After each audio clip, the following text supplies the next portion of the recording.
महापुराच्या विळख्यात सापडलेल्या मराठवाड्यातल्या अनेक जिल्ह्यांना पुन्हा पावसाचा तडाखा। धाराशिव, बीड, परभणी, नांदेडला पावसानं झोडपलं। सोलापुरातही पावसाचा कहर। जायकवाडी धरणातून मोसमातला सर्वात मोठा विसर्ग। धरणाचे सर्व 27 दरवाजे उघडले। गिरीश महाजनांकडून जायकवाडी धरणावर जाऊन पाहणी। संभाजीनगर जिल्ह्यात तुफान पावसाचा थैमान। अनेक भागातील घरात आणि सोसायट्यांमध्ये शिरलं पाणी।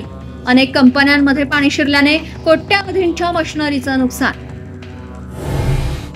अहिल्यानगर जिल्ह्यातही तुफान पावसाची हजेरी।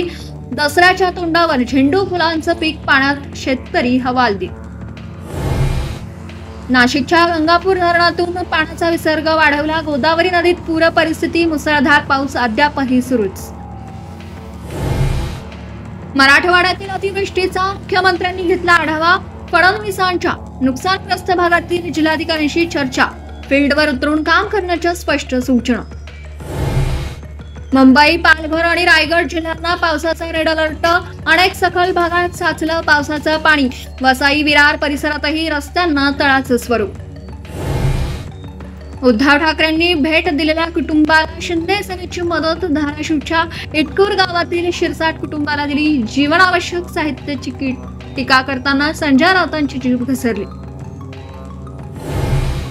तमिळनाडूमध्ये विजय थालापतीच्या रॅलीत चेंगराचेंगरी। 39 जणांचा मृत्यू तर 70 जण जखमी। केंद्रीय गृह मंत्रालयाने राज्य सरकारकडे अहवाल मागितला।